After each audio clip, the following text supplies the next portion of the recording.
Hello, hello. Good afternoon, good morning, depending on where you're calling in from. If you've joined us for a session of Innovating Out Loud before, welcome back. And if you're new to this series, welcome. This is kind of a monthly session that JoAnn and I from Regenerous Labs host. And we love just bringing on different thought leaders, innovators, practitioners to uncover what they're doing, how they're innovating, where they're driving value. And we always do it with a core tagline of say it ugly. So this is not polished. This is not rehearsed. This is a great open conversation between us and a guest. And today we are super fortunate to have Daniel Aronson on with us. He is the founder of Valutus. And I mentioned values in my opening. His work is so fascinating because he works alongside different corporations to help them realize, visualize, and like deliver all the value throughout the things that they're doing from a corporate level, whether that's innovation, sustainability, value at large, business building. He will be able to give you a much better overview of what that really means. And so, with that, Daniel, welcome. Love to give an intro to you, Valutus, what you do, how you do it, and then we'll go from there. Great. Thank you. It's great to be here. And I want to say this is fantastic because this is about innovation, regeneration, a bunch of these fantastic topics, and they create more value than people see. And that's what Valutus does basically. We focus on two things: quantifying the true value created and then increasing it. Sounds good to Awesome. me. And JoAnn, just real quick for maybe those newer members to this session, give a quick overview of Regenerous Labs that we're both a part of, and how we work.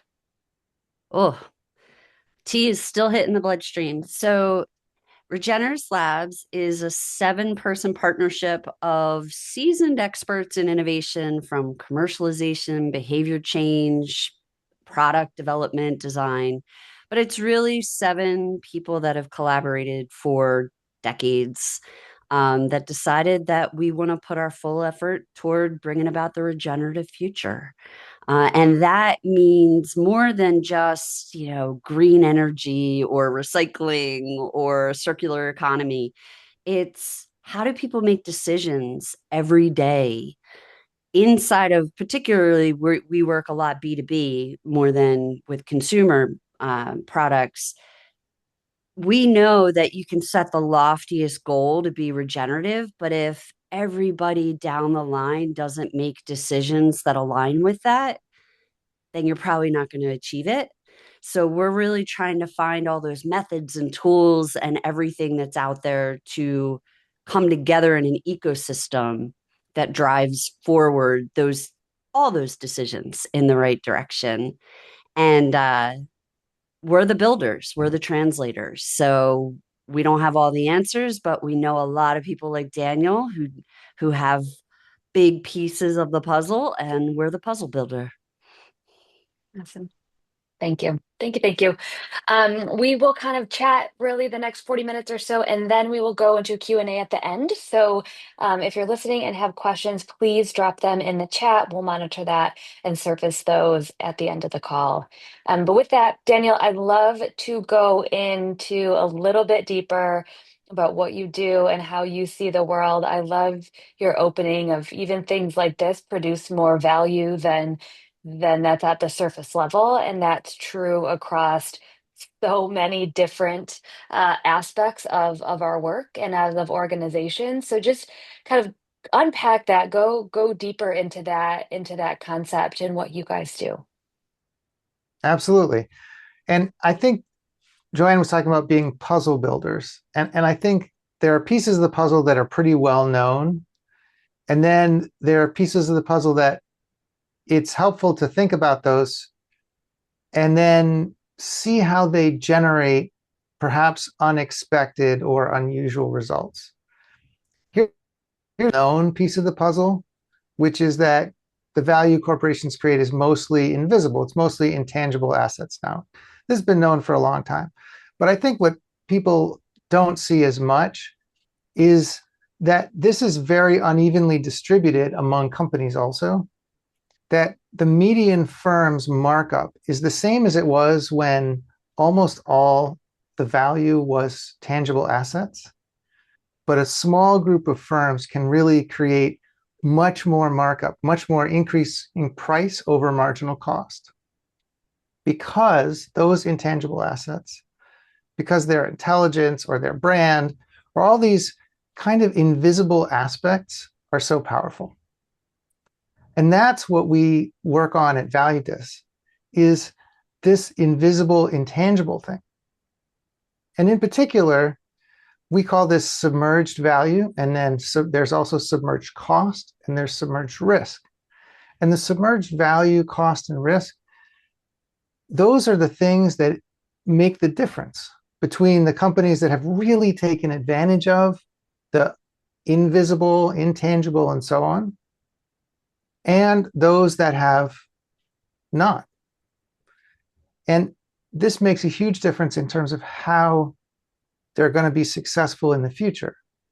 And even some of the things that are happening now, they may not notice. Now, one thing I'll say is that not everything that is submerged is intangible. For example, there was a company that said, we want to reduce waste in our factories, but that would require some investment, and we don't know how to make those numbers pencil out. They saw that there would be a reduction in the visible cost, which is they wouldn't have to pay somebody to take as much away, but that's 5 cents a pound, 10 cents a kilo. That wasn't enough. And they would have to buy a little less if they wasted less. But that, in their case, although it was a real value, wasn't enough. But they weren't seeing about 24 other submerged value aspects. For example, if you don't have to buy another bit, you don't have to place that additional order. It doesn't have to go in the order management system. It doesn't have to be put in the AP system and the inventory system. Nobody has to take it off the boat, put it on the truck, take it off the truck, put it in the forklift, put it in the warehouse, which means less to heat, cool, and insure, and less to move, which means fewer injuries, and less working capital, which isn't free, and less inventory level, which, as Lean tells us, costs money. All of these things are completely tangible and yet submerged. And that's one thing that we really try to make sure people understand about this when we're talking about Valutus is there are plenty of submerged value aspects that are tangible. There are also some important ones that are intangible, such as innovation. Mm-hmm. But in total, they get really undervalued. Mm-hmm. Yep. Yeah, I think if you like going to innovation, right, as innovators, it feels like 90% of our job is trying to make that submerged value. Maybe we didn't have the language before, but submerged value visible and tangible and real so people see it, right? I think intuitively, we all know, and every business book tells us that innovation is good, right? It has ripple effects in terms of, top line and bottom line to your organization. It has ripple effects um, in terms of your workforce, in terms of your culture. It has all these ripple effects, but it still continues to be so incredibly hard to get the vast majority of the organization to see that. And I think some of that reason is because a lot of the value is potentially intangible.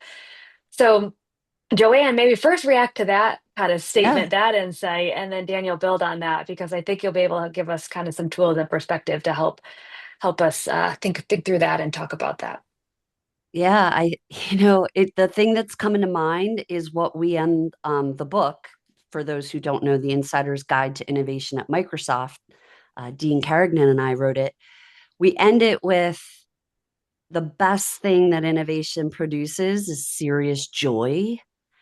And if there's one, like, I just would love, Daniel, for you to talk about the intangible and tangible benefits of joy, because in a world where people are disengaged from work and quiet quitting and whatever the new quiet something is right now, and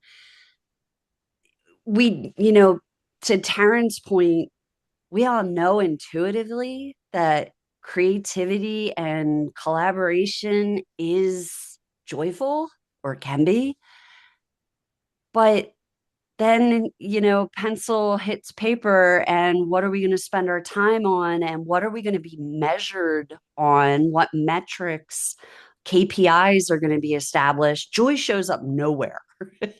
But just imagine if you had an entirely happy, joyful workforce. What kind of value would that create? Real value, not happy, hippie value, but like dollars and cents value. Yeah, yeah, absolutely. It's joy is one of those things, and it's part of that sort of positive emotion. Now, people understand that values and joy and engagement and everything that they have value. And in fact, it's incredibly intuitive. There was a very famous basketball coach who said, "Good values are like a magnet; they attract good people."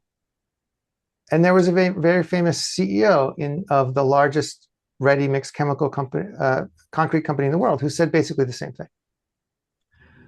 But what makes this submerged in terms of the value is that people understand it intuitively, but they don't quantify it.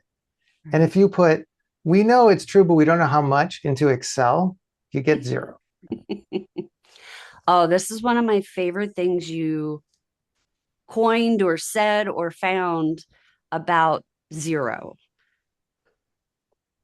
Yeah, the statement, I wish I could take credit for it, but the statement was, I heard it from John Sturman at MIT, but he says, when something matters and you don't quantify it, you're giving it the only value it can't possibly have, which is zero. Wait, say that again. Say that one more time. When something matters and you don't measure it or quantify it, you're giving it the only value it can't possibly have, Mm. which is zero. Mhm.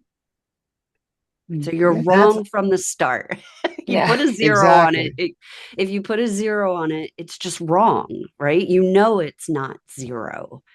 that's So right. make the effort to put a number to it. Mhm. Exactly. And what happens sometimes is people don't know where to start, or they think, well, I'm not exactly sure or whatever. But it turns out that's a very solvable problem. Let me show you a quick example, because you were talking about joy and engagement and values. This is an example of how that affects the financial success of a company through its effect on talent. Now, everybody Mhm. knows talent's critical and so forth, right? But the question is, how much is it worth when your employees know that you share their values, when they Mm. experience joy and perspective and so forth in the workplace? Well, this is a tool that we've created, and I won't spend too much time on it, but basically you put in the basics of the company. So imagine that the company is the average size for the Fortune 500, which is in the $40 billion range, and that it has sort of the average amount of operating income as a percent of revenue, average number of employees. They're split between developed and emerging economies. We don't have to go through this in any great detail, except to say that you have a specific workforce, which have salaries, which have attrition rates, and all these things are tangible numbers for the finances of a company. And then you say, okay, how long does it take you to hire someone? And this is an interesting example of something that often doesn't get enough attention, which is that if you're hiring someone, then by definition, you think they're going to create more value than it costs you to employ them. If that Mhm. weren't the case, you would stop Say recruiting. that one again, because that's another one of your gems that I love. Oh, excellent. Well, this one is actually You not can just take borrowed credit from for someone this one. else. If you're hiring someone, then by definition, you expect them to create more value for the company than it costs to employ them. If they were going to cost more than the value they were going to create, you would just stop recruiting. Mhm. Yes. And see, I feel like that gets lost in the day to day of building a business. Yeah, Like, especially big businesses where they're high. I mean, when I joined Microsoft, there were 200 people in my onboarding day. It's like they were hiring 200 people a day at right, that point. right. So is everybody that's hiring really thinking about this person's going to create more value than it costs me to have them? I think Mhm. that's anyway, Yeah. continue. Yeah. I just had to shout that Well, out. I wanted to see the end results of the Yeah. calculation. Oh, I wanted to yes. see the number. Well, definitely. And this goes to what you were just saying, JoAnn, which is that if you have 50,000 employees, you have 11% attrition, which is actually pretty decent. It's sort of the low end of the estimates for the large companies. You're hiring something in the neighborhood of 7,000 people a year. Yeah. And these folks, you have to woo them away from their previous jobs if they had previous jobs, if they're experienced hires. Plus, you have to engage them. And Gallup says about a third of the workforce globally is engaged, but let's say you're doing twice as well as that, right? You're doing 66%. That means that the maximum improvement you can get is another 34% to 100% engagement. And usually companies have surveys and so forth they use for this. No problem. But then if people know that you share their values, there's a lot of research on this. And typically, this increases engagement maybe 20% or more. But to be real conservative and to account for the fact that maybe this is already a company that people see some of the values, but they don't really experience full joy. They don't really feel the full alignment of values. You can get another 7%. And that means you can get engagement to go up to 68.5%. It turns out there's research demonstrating how much engagement creates in terms of productivity. And then we've got some other conservative factors down here because we try to be very conservative with this. Because when people are used to not putting number on it at all, when you do that, you want to make the number really conservative. Yeah. And then you have the reduction in attrition from engagement. And typically this is 20 to 50%, depending on the industry, but let's take half of the bottom end, right? 10%. We do that, then we look at the cost of the program and you put in the costs and, let's say the cost is $1 million, whatever it is. And then you come to the end and the benefits are so much more than people think. Hmm. You see the $30 million here? I was once talking to an executive at a 60,000 person company and I said to her, how much do you think it's worth that employees know you share their values? And she said, I think it's worth 3 million a year, but executives would say 300,000. Problem Hmm. one, she was off by a factor of 10. Problem Yeah. two, 300,000 for a 60,000 person company, that's $5 a person. That's really not going to get people's attention. And problem three, what her executives believed was off by a factor of 100. Now that's an Hmm. unusual amount to be off. It's typically 4 to 10 times as much. But still, if you think it's a $10 bill and it's actually a $100 bill, you're not working hard enough to pick it up. Yeah. And you can I'm see just how all looking this at breaks this. down here, by the way. I'm Like looking here, at that top line, Daniel, and I'm thinking of Annie Duke's simple mental models of decision making and total cost, $1 million, total value, 33 million. If I was to give somebody $100 and tell them, you know, here's the likelihood that you'll 33x this, would you bet the $100? Almost everybody's going to take that bet. right, Like, right. so it just makes the simplicity of the decision. If what I like about it is, and this is what I love in innovation, when you can bring a lot of different pieces and parts together to form something new. That's one of the most powerful forms of innovation is combination or recombination. Yep. What you just showed was there's all of these pieces of research living all over the place. And we know they're there. We've read them. We hear them in HBR, stories. But to actually pull them all together and translate them, like if we just said 33 million for a million spent, that sounds great, but prove it. But if you Right. stack it, I wonder, Taryn, it's like, does it feel, because we know people make decisions on emotion, does it feel believable? Yeah, well, I think people they make ultimate decisions on emotion, but it's built off of logic. And so like you have to have a little bit of that both, right? As we've seen. And Yeah. this helps give me the logic so that I can make, the decision based on emotion. Like this is where depending on how you're wired, it's like, oh, I really want to drill down. Like, how did you get to that number? At first glance, it's like 33x. You help me understand, which is the work, Daniel, that you Yeah. guys do. I think again, it's everything that we're doing.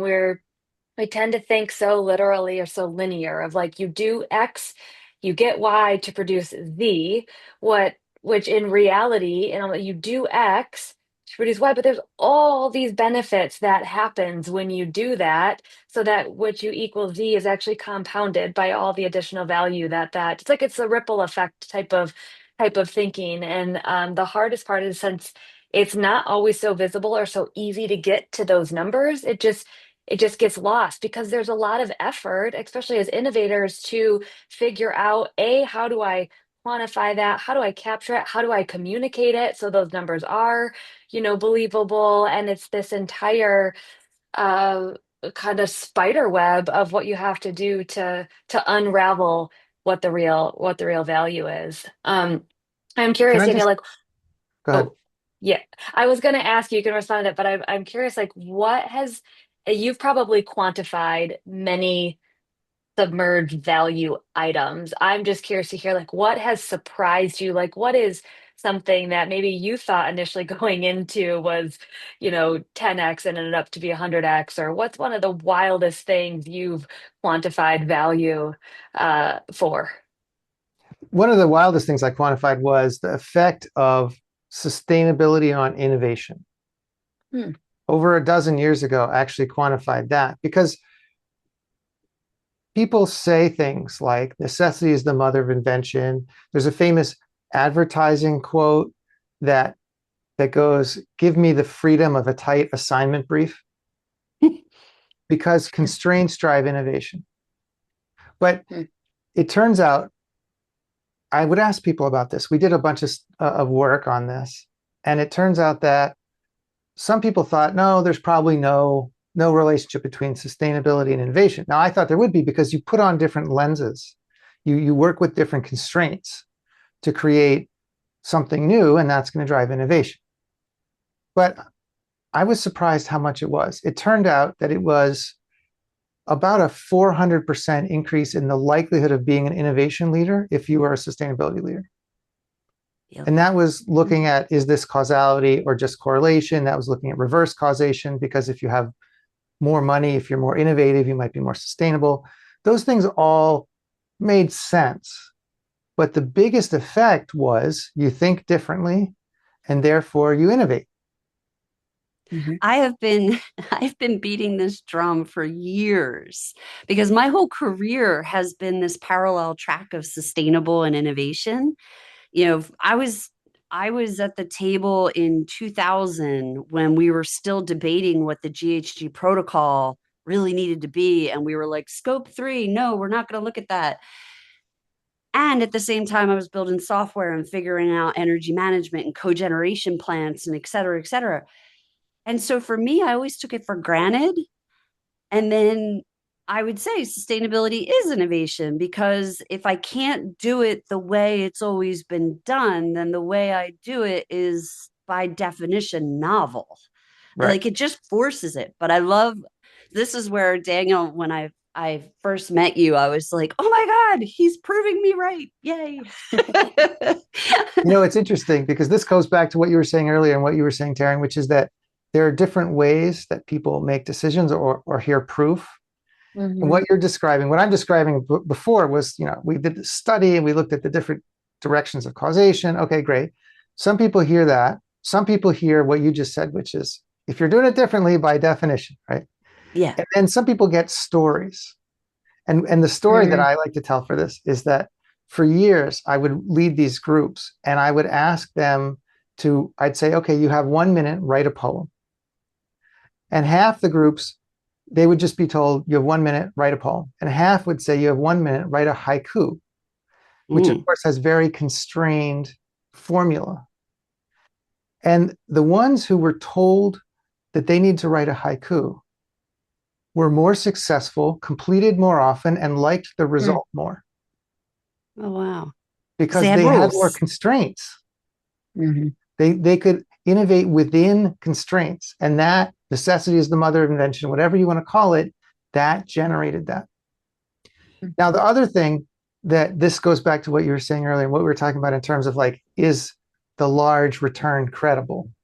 Mm. The other thing that people like to do, some people like to kind of get their hands in there and change things and see what happens. So first of all, I'll say that 33x is unusual, right? I'm giving that example. It's a good example. It's a real case, but nonetheless, it's unusual, right? But two reactions come when I show people a number that's 4x, 10x, whatever they used to think.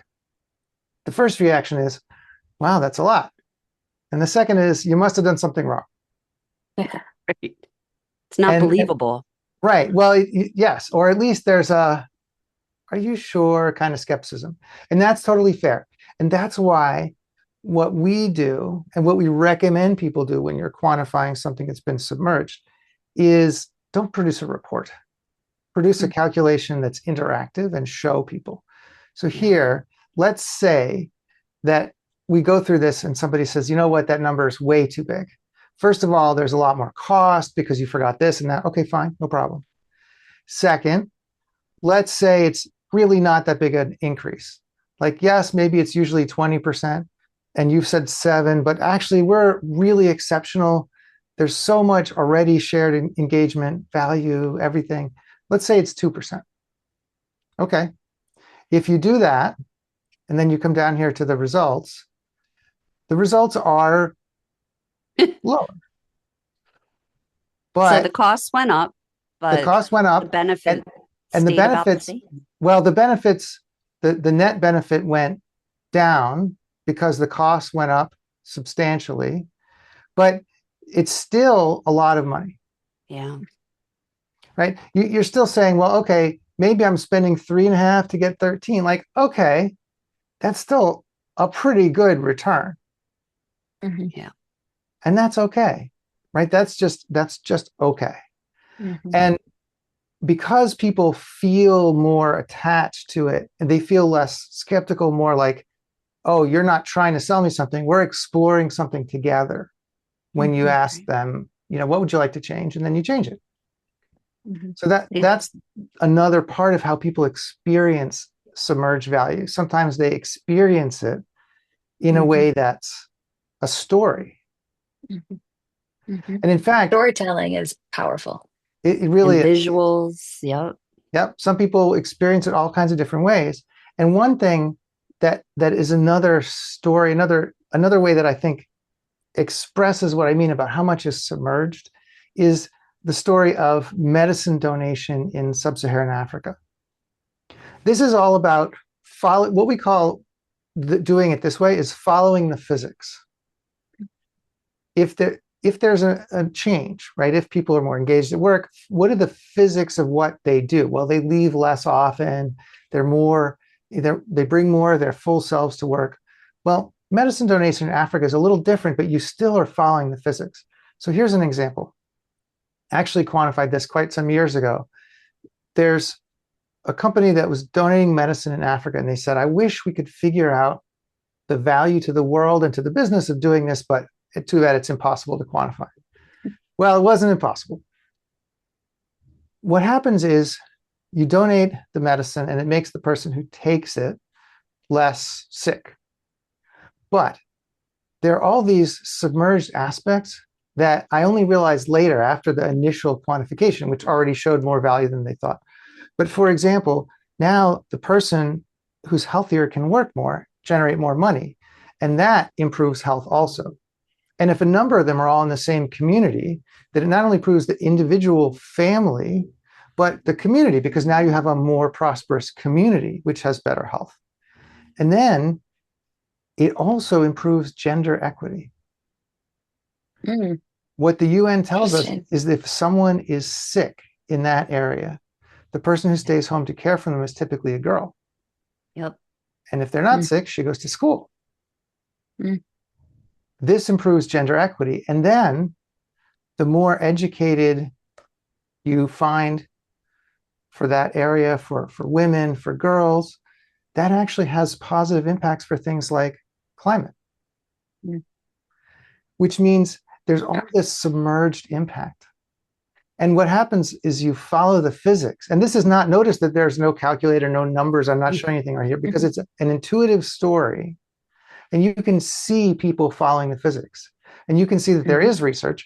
But if I hadn't told you that the UN said that girls who don't have sick family members are more likely to go to school, it's not like that would be a surprise. Right. It's putting that intuition together when you follow the physics can be really powerful. Mm-hmm. I feel like the upside of following the physics and identifying submerged value, giving it a number other than zero, everybody's going to nod along with all of it, but it's going to run into the same problem we have in sustainability, in non-incremental innovation, which is complexity, right? Holding complexity. And as much as I want to believe that most people are going to lean into complexity, I don't think that bears out. I think most people are like, I got to get a job done. I got to get home. I got to feed people. I got to take care of myself, at least yeah. So I wonder if maybe the three of us can just help me figure out how to handle that complexity in such a way, because I want people to walk away going, not just, I see what you're doing and I think it's great, but they need to be able to do it themselves. And that means they got to be able to handle the complexity of all of that. Mm-hmm. Any Yeah. thoughts? Well, Let's solve the world. okay. First of all, I think you put your finger on something that's a big challenge, especially in some areas. The need to think systemically, which is Yeah. just not a universal skill. Yeah. But also, I think that one of the big, I guess, realizations I've had is that even if you don't see the full value, even if you don't see the full results, even if you don't get the full story, often a smaller, more manageable, more communicable part of the story is still so valuable that you should do it. Mm. And that makes for a big, for me, that makes for a big advantage. It's still a bit of a challenge, right? People who are doing innovation, people who are doing sustainability, they know it's still challenging. But it's less challenging if even not getting the full value, even not understanding it, not seeing it, not capturing it, is still worth doing. The other part of it, I would say, is that there's a psychological thing, which is that people are afraid of failing, especially something complex, right? Yeah. But what if failure still generated value? It turns out that's true, especially for innovation. You Yeah. Go deeper on that one.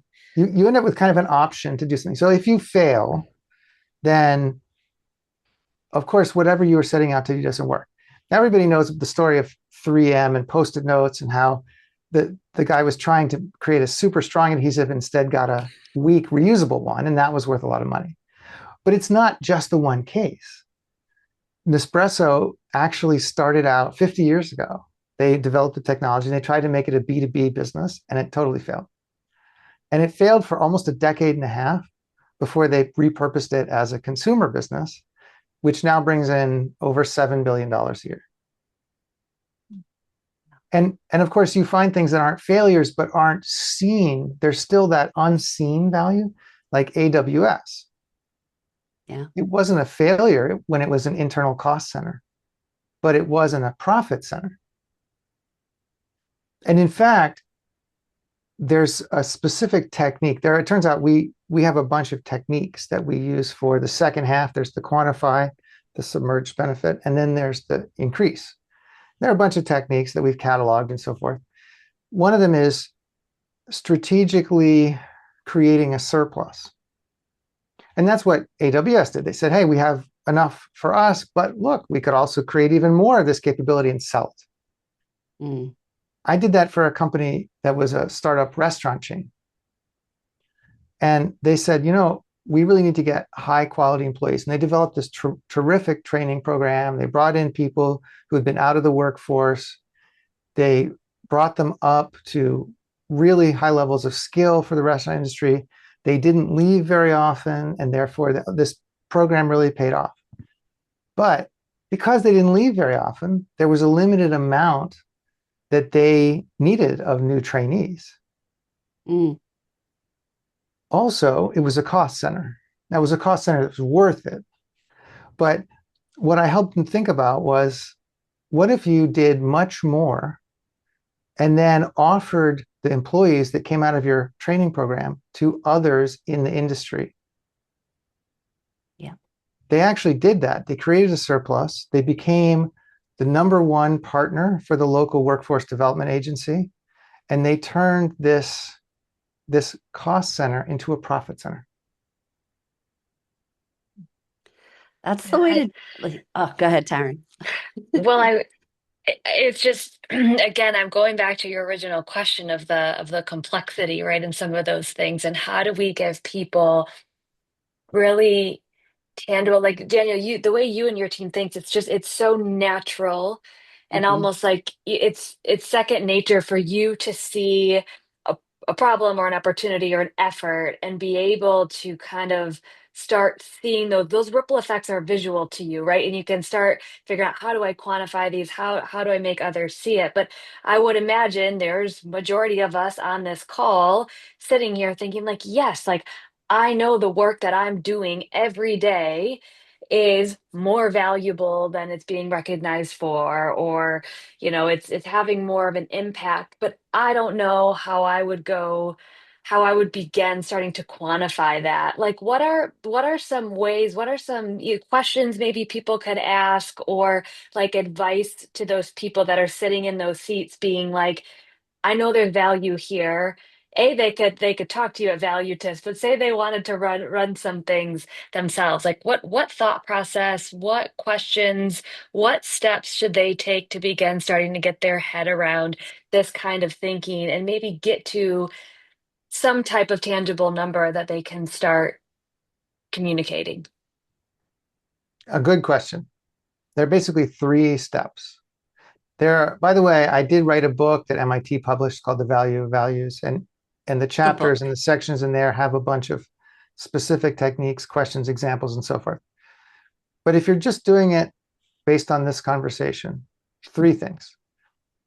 The first thing is what's sometimes called backward chaining, where you start with the end result, and not just any old end result, but the end result that drives the business forward. Some companies compete on innovation. Some compete Mhm. on low cost, but not innovation. Some compete on style or quality, whatever that is, right? Say you have a company that competes on high quality. Okay, what generates quality? The outcome is, here's the quality.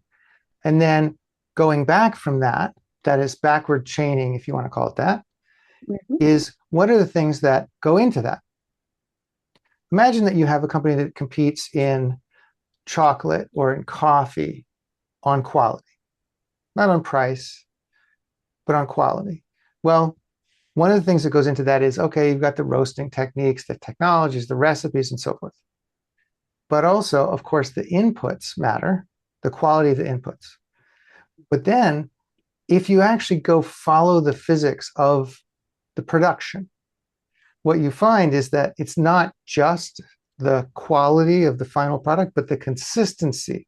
That is, the machinery is designed to produce optimum quality out of a bean that's exactly this big, has exactly this water content. And the mix is designed so it's exactly this percentage of type A and this percentage of type B, and so on. And when you do that, you get consistent quality. Well, what are the things that go into that? You've got your internal factors and you've got your external ones. Internal factors are things like we talked about, employees and recipes and all of that. External factors are the things happening in the world. And this brings us to recap. You start with number one, focus on the outcome. In this case, let's say quality, the outcome that matters to the way the business competes. A company that Mhm. competes on quality, if you say, I can save you some money on lighting, they might say that's nice, but that's not the same level of intense need for the business as protecting Right. their Mhm. quality advantage. Mhm. Number two is to go backward from there to think, let's explode the possible things that actually affect this outcome and follow the physics. The physics is the people who work on it, but it's also all this other stuff that we've talked about. Go look at the Yeah. machines, talk to the people who work on the machines, talk to the supply chain and the people who develop the recipes and all that. And the Let third me thing, let me interject a couple of mental models because you're yeah, hitting on some stuff I didn't know I know because I just do and then anyway, you've put a lot of language and stuff to things that I've learned to do over time and I want people to know how to do without having to do it for 25 years and hit a lot of brick walls. One is what you're this backward chaining. And Taryn, you've heard me say this. We're already on the mountaintop. We've got our hand on the flag. How did mm-hmm. we get there? And then you just ask the questions. Okay, well, the last thing we did was stick the flag in the ground. Okay, where'd we get the flag from? Right. And you just pick apart that image and you work backwards to where you are today. So that's one mental exercise I've used. And then the other one, I love that you said you explode it because any engineers on the phone or on the line are going to say, oh, an explosion diagram, right? Like if you have a complicated part in a car or something, there's a thing called an explosion diagram, and you just pull it all apart. Everybody that's ever built anything from IKEA knows this, right? It's all the pieces and parts, and they're all labeled. That's what you do. You take every step of the way backwards from that mountaintop, you explode the little thing and you identify as many of the pieces and parts. And then my last one that came up as you were talking is the shorthand that we use in innovation of input, magic happens, output. And just trying to define each and every one of those pieces along the way. Those are kind of some of the mental hacks that I've gained over the years and the team has gained over the years to handle that complexity that you're talking about. So I just wanted to interject those elementary level things into the PhD level stuff. Mhm. I think those are great examples, and it's great to see that sort of concreteness, that kind of, I don't know, making it seem less scary, right? Yeah. It's this is not as scary as putting together IKEA furniture. It's Bars live. it's the great thing about it is, yes, you don't have to be perfect. If you start from, if you start at the endpoint, like you're saying, you start at the top of the mountain, and then and you work backward, then it's much less scary, because imagine what happens when you start from where you are, or you start from the beginning. You think, well, there are 1,000 different effects of every decision, and that's true, but most of those are not the big important ones that got you to the top of the mountain. Yeah. Whereas if you start at the top of the mountain and think, how did I get here? Mhm. That in fact, now you almost automatically start to winnow from 1,000 different effects from everything to just the one that mattered, or the two that mattered. Yeah. Mhm. This Mhm. is also, I think, the magic behind the quality tool, the 5 whys, where you say, here's the problem. Why did it happen? And you ask that 5 times. What you're doing Mhm. is you're starting at the end with the problem in that case, and you're working backward 5 different steps to find, okay, how did that come to be? Mhm. Mhm. To recap, Okay, what's the third?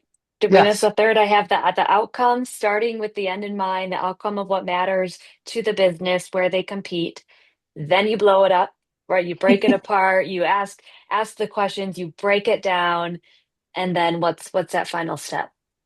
the final step is to put numbers that aren't zero to Mm, what happens. mm, Now, you can start with something really basic. You can start with the back of a napkin or something in mhm, Excel or what have you. But the key thing is It's not zero. Yeah. And you can also get to something that's more complex. Here's an example. This is actually based on the example we were talking about, but here's an example of the climate factors that change other factors about a quality-based business. Here's the net profit of this business. Here's the tons of input that they need. And here's the threat of drought. Now, obviously, remember, we were talking about the consistency and the quality and availability and so forth of those inputs. Well, if the threat of drought goes up, which it is, right? The world is changing. Threat of drought goes up, and your estimated profit based on how frequently drought happens goes down. And if your vulnerability to drought, that's if there is a drought, how bad is it? Do you have enough irrigation or whatever? And then if there is a drought, how much does the yield go down? And if these things also increase, then of course profit goes down. And you can see that what's happening is this drought bar, which is negative, is getting bigger in the negative direction. So you have here's your gross, here's your drought reduction, here's your net. And the thing is, you can put numbers to this, and somebody can say, you know what? I don't think the yield reduction from drought is 60%. We've done all these cool things. It's 55. Okay. But you're still losing something like 10%. It's a big And number. then, right? It's a real number. And then you can say, if we follow the physics, one thing that happens is that there's the physical manifestation of what happens, and then there's what it means for people's behavior. One of the things that happens is something called side selling, which is that basically suppliers break their contracts because if you've had a huge reduction in yield, then you really need to get more money than your contracted price, or else you might not be able to make it financially as a person, as a farmer, as a business. And therefore, they start breaking their contract, knowing that that's, of course, going to hurt them in the long term, but they need the money now.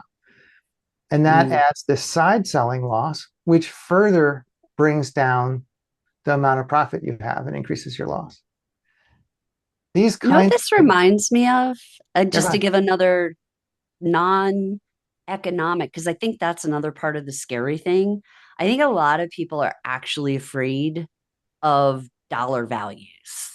We're mm, much more comfortable with like feet and inches or pounds, but as soon as you put a dollar sign on it or any kind of currency, people are like, "Oh, that's finances. I don't know what to do with that." But it's just like in design of a product. We always say, put a picture in front of people, right? The quicker you can get to a picture that everybody can see, and now we're not in our heads, even if none of us agree that that's the picture, at mhm, least we're disagreeing about the same thing, right? yeah, Give people something to throw darts at. That's what I love about your just, it's not zero. So put a number on it and then let's argue about what those numbers are. absolutely. Love Awesome. that. Okay. Well, this time went so quick. I knew it would. I We know. have 10 minutes left. It just always flies by. There's a couple questions that came in. This one's really great because it's within the context of sustainability and innovation, which we were just looking at an example. So with that context of thinking through sustainability, where do you see the most overlooked opportunities for organizations to capture hidden value through innovation? That is an excellent question. The way that I think about that is I see the biggest opportunities in terms of changing the perspective and adopting the perspective of what is changing that was previously considered to be unchangeable, what I call kind of the bedrock factors. Mm.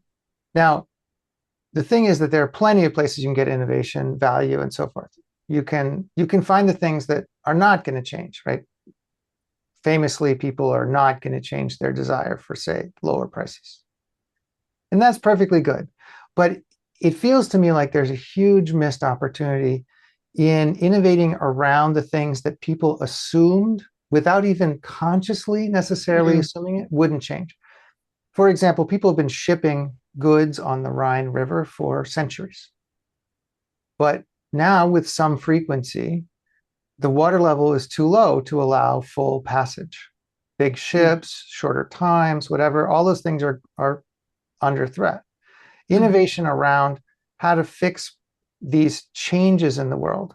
How do you see the effect that AI, technology, social changes, demographic changes are going to have? And how do you create an innovation that adapts to that? For example, how do you create an innovation that prevents the changes in the shipping or in energy power or in availability from hitting you as hard as they would if you weren't ready? Mm-hmm. And you can create a portfolio of this. One of the things that you can do, and here's a really simple example of sort of the reliability of the grid when it comes to data centers and buildings in general. Here you've got the things that people are kind of, they see, if you look at it, you see that these things are happening. Here's the current minutes per year of outage, increasing number, the threshold where it gets really bad. And here's your risk score. And in the middle are innovations that can capture value by reducing this risk score or by making it so that you are in a good shape and your competitors are not.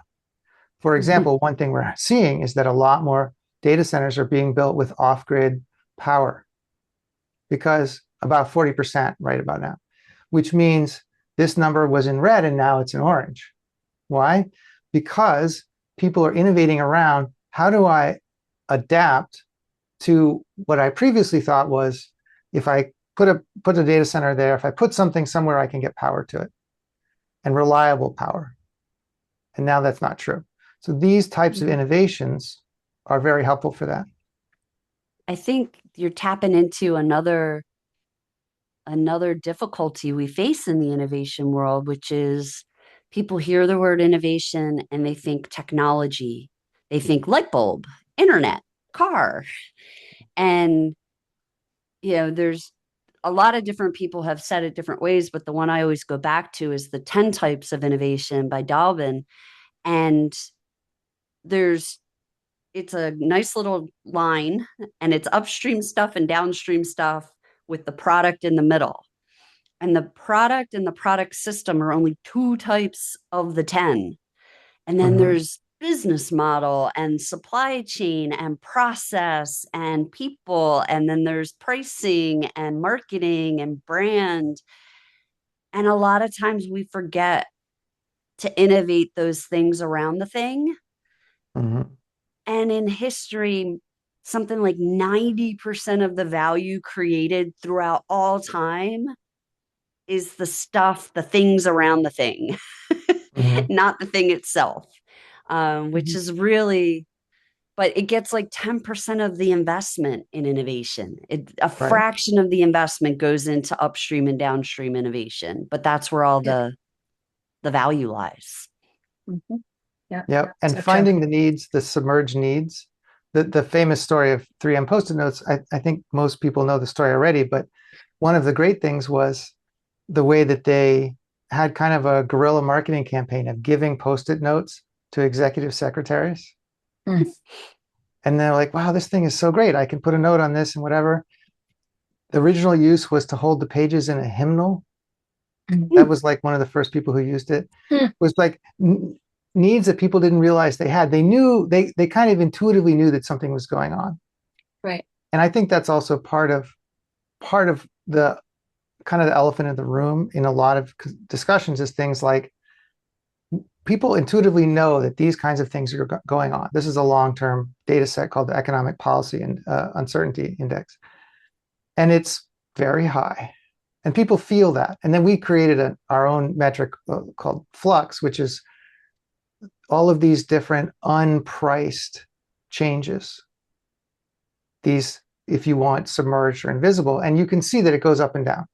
But you can also see the trend line across this. And I think people feel that. And when you give them a solution to something that they feel, that helps with that other thing we were talking about earlier about how do you get people across the line to actually do it. Yeah. is that instead of being perceived as, oh, that's a scary change, that's a way to maintain consistency while Hmm. the world changes. That's a great lead in. I think we have time for this last question. We've talked a lot about kind of capturing or calculating or creating awareness or visibility to the value. The natural question is like that, then what? How do organizations apply those learnings once you've been able to quantify something or surface something that was previously submerged? Measurement, quantification, all that serves two and only two purposes. The first is prove, and we've been talking a lot about that. How do you put a number on it? How do you show how much it's worth? The second is improve. Everybody who says you can't manage something you can't measure, or how do we know if we're making progress, is intuitively understanding that that's the next step. And Yep. in fact, that's what we do at Valutus. We start by quantifying the submerged value, and then we increase it. And it's not that we came up with this idea, right? This is the way that people have always done it. Let's figure out what causes it. Let's figure out what our current level of performance is. And then the amazing ingenuity of humans comes into play. Mhm. You think about Moore's law and you think about all these things. You have established techniques. You have very smart people. You have very clear measurements of what you want and of what causes it and what stops it.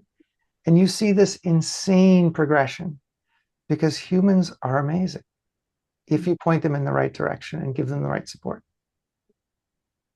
I will add to that, and maybe this is me and my less humanistic view, because we are amazing and we scare easily and get overwhelmed and get tired. Um, what we found in the book, in our research at Microsoft, and what we've seen throughout our careers is you need all of that. And then you need bottom up advocacy. You need people like wanting to do the work and wanting to drive it forward. Like you don't have to ask them. They're like, oh, I see it. I'm going. And they need top down pull because it back to our mountaintop, right? How did we get there? There's only so far you can push these big boulders up the hill before you need somebody that's already up there pulling it from the other side. And in every case study I've ever read or written, there has been that executive on the mountaintop saying, this is going to happen and I'm going to make sure it does. So you've made the boulder smaller by quantifying it, right? Because these things, this metaphor is coming to me like they feel really like huge boulders we're trying to push against gravity. But by quantifying it, you're actually making the boulder much more manageable. Mm-hmm. And then you need those people with the enthusiasm to push it up the hill, and you need that executive that wants it to pull it. And I think people are, they're really motivated by meaningful hard work. Mhm. And I don't think we should shy away from saying this is not always easy. But no one goes to the gym and says, I went up one stair. Boy, am I satisfied. I do. Right? Bad example, bad example. Bad example. Okay. No one else. Why do we have stairmasters? Why do we have weights that challenge us? Why do we do anything that Right. challenges us? Why do we want to get better at playing bridge or at photography or at anything that we do as a hobby? Mhm. Because doing something that's difficult and accomplishable and meaningful, it matters to us. Brings you joy. It brings Yes, Full you circle. joy. there you go. Ah, Well, with that, thank you, Daniel, so much. Where, if people want to learn more or connect with you, learn more about what you do and what you do at Valutus, where can they find you? We are at valutus.com. And if you want to look specifically for our quantification work, it's sustainabilityroi.com. Great. Thank you very so cool. much for your time today. I enjoyed every second of this conversation. It was Thank you wonderful. Thanks for having me. guys. All right. Thank you.